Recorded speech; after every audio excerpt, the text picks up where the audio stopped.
All right, today we're going to dive into one of the simplest, but also one of the most powerful tools you have for dealing with anger. It's a technique called breath counting. You know that feeling, right? Your mind is just spinning, your heart's pounding, you feel totally hijacked by anger. But what if the off switch wasn't some complicated strategy? What if it was something you have with you, literally, right this second? Oh yeah, it's such a familiar feeling. You just get stuck in this loop, don't you? Replaying that conversation, that comment, over and over again. And you can feel it in your body. Your shoulders get tight, you clench your jaw. It's like your body is gearing up for a fight, even when the danger is just a thought. So this isn't just about feeling mad. It's like a full-body takeover. And that is exactly the problem we're going to tackle. You know this mental spin cycle? It actually has a name. It's called rumination. It's that habit of just obsessively focusing on what's bothering you. And here's the thing you have to get. It doesn't solve anything. In fact, it's like pouring gasoline on the fire of your anger. It just keeps it burning hotter and longer. Okay, so how do we stop it? You know you can't just tell your brain to calm down, right? It never works. You have to give it a different job to do. And that's where we find this kind of manual override. And that manual override is breath counting. Now, this is not a new idea. This is an ancient practice, been around for well over 1,000 years in traditions like Zen. And the concept behind it is just so elegant and simple. You give your mind a really gentle, repetitive task, the counting, to pull its attention away from that angry, spinning state.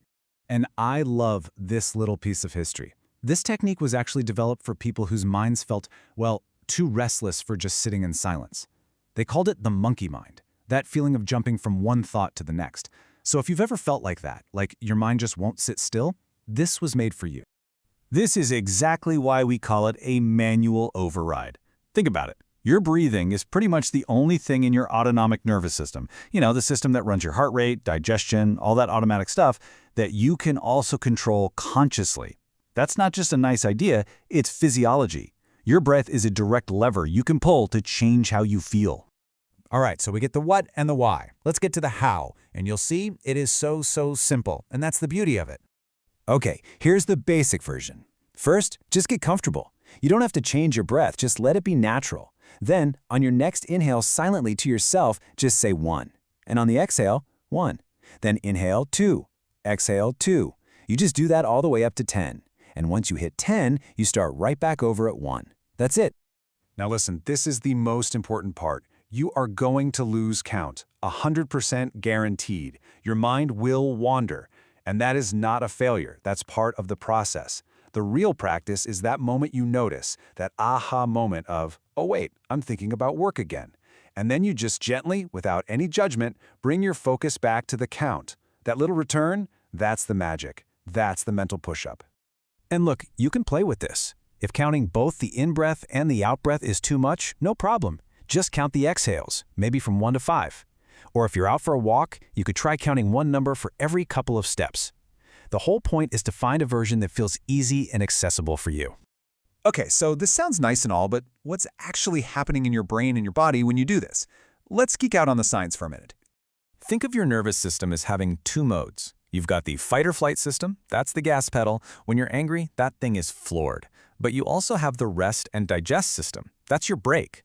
And it turns out that slow, rhythmic breathing is one of the quickest ways to tap that brake and tell your whole body, hey, we can calm down now. And get this, how fast does it work? It's kind of shocking, actually. Studies on paced breathing show that you can see measurable changes in your body, like your heart rate slowing down, in as little as 16 seconds. That's just one cycle. That is an incredibly fast-acting tool. And here's what's happening upstairs, in the brain. When your mind drifts off, that's a part of your brain called the default mode network just doing its thing. It's the autopilot. But that moment you notice you're off track, that's another network waking up and saying, hey, over here. Then when you intentionally shift your focus back to counting, you're using your brain's executive control network. So every single time you restart the count, you're literally strengthening the parts of your brain responsible for focus and self-awareness. It's a workout for your brain. Okay, so let's tie all of this cool science back to the main event, anger. How does this simple counting exercise actually put the brakes on that hijacked feeling? Well, it works in a few key ways. First, it just interrupts that angry thought loop. It gives your brain something else to focus on. Second, it physically calms you down by hitting the brakes on your nervous system. Third, and this is huge, it creates a tiny bit of space, a buffer, between the feeling of anger and your reaction to it. And finally, like we just saw, it's building that muscle of just catching yourself. And look, this isn't just some nice idea. The science on this is really solid. Big reviews of tons of studies have found that things that calm our bodies down physically, and breathing is at the top of that list, are super effective at reducing anger and aggression. Plain and simple, it works. All right, so how do we put this into practice? How do we make it a real tool you can use every day? First off, forget about needing an hour. Just 2 or 3 minutes can completely reset your system. And the best part, you can do it anywhere. At your desk, waiting in line, sitting in your car. It's totally silent and invisible. The real trick is to try it when you first feel that little spark of anger, or maybe even before you walk into a situation you know is going to be stressful. And honestly, this is what makes it so powerful. You don't need a special cushion. You don't need a quiet room. You don't need an app. You have your breath, which means you have this tool with you always. So I'll leave you with this question. The next time you feel that flash of anger, that heat rising, forget about doing it perfectly. Can you just give yourself the space of one single counted breath? Just one. Inhale 1, exhale 1. Sometimes that's all it takes to change everything.